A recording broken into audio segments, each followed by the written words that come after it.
Hello, everybody. Welcome back. I'm John, an artist based out of Missouri.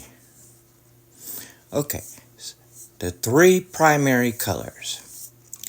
It's amazing what we can do with these. So here is a red and a bright yellow. And as you can see, I'm mixing all these up, okay? And I'll show you what we can do with these. There's a red, and that's actually ultramarine blue mix. Here's a red with a little bit of bright yellow again. And we'll add a little bit of blue here. And we're going to create our browns, right? Okay, so for those of you who are new or start out like me, who didn't know anything about coloring and how they mix and everything, that's why I decided to post this, share this with you. So blue with some yellow is going to create greens. Every color is different. Some are more opaque than others, and it's all about the mixture, So, I'm creating these shapes. Okay, you see the palette there.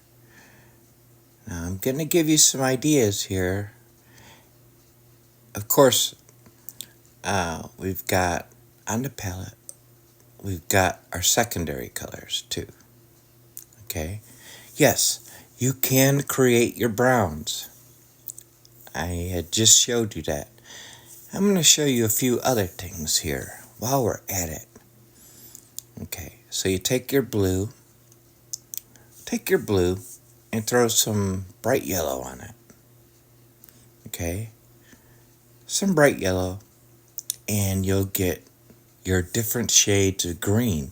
The more yellow, the brighter the green, right?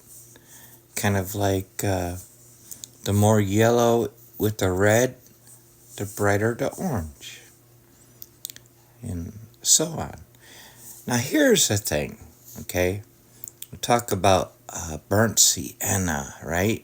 Well, burnt sienna is basically, it's an earth tone. So these are not, these are only substitution for earth tones, because some of the watercolors actually have earth tone pigments in them. Okay, however, you can get close. Okay, for example, that's more of a burnt sienna look above these mountains with the straight blue underneath.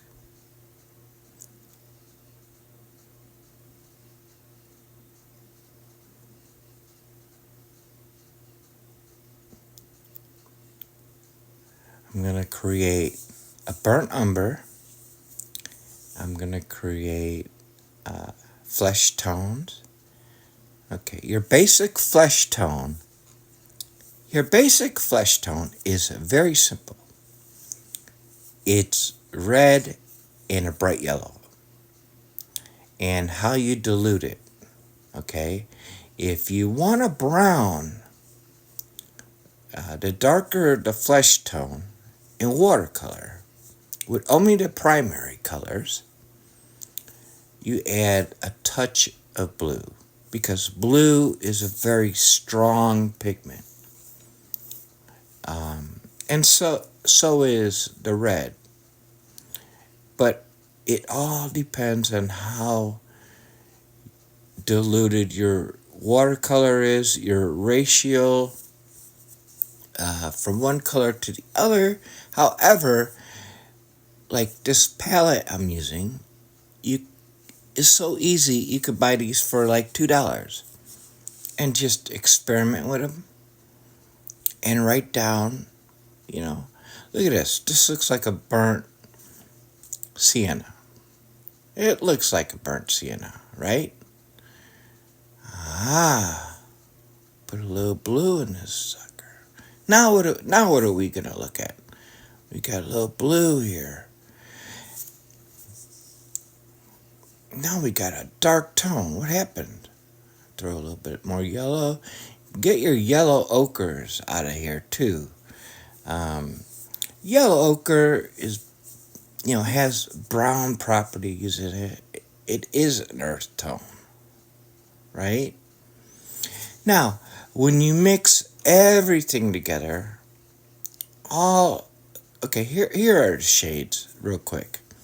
Okay, so that's a brown, okay? It could be a raw umber or a burnt umber, depending on how much red you put in it and how much yellow you put in it, right? This is like a yellow ochre here, right? We're using 3 colors here. And here, this is a dark brown. Now, when you mix all 3 of them together, you get your gray. You get different shades of gray. And that's how you do it. I wanted to share this with you because if you only have 3 colors, you can create your own colors. And another thing I really love about watercolors is they are water-based. They are safe for the most part, and they're easy to clean up.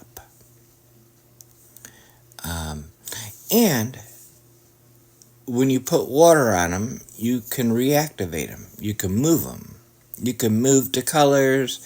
And I'm going to show you how to do a little simple moonlight sunset right here. Take your little brush, dip it in water, stick it in your pigment. You'll see it doesn't look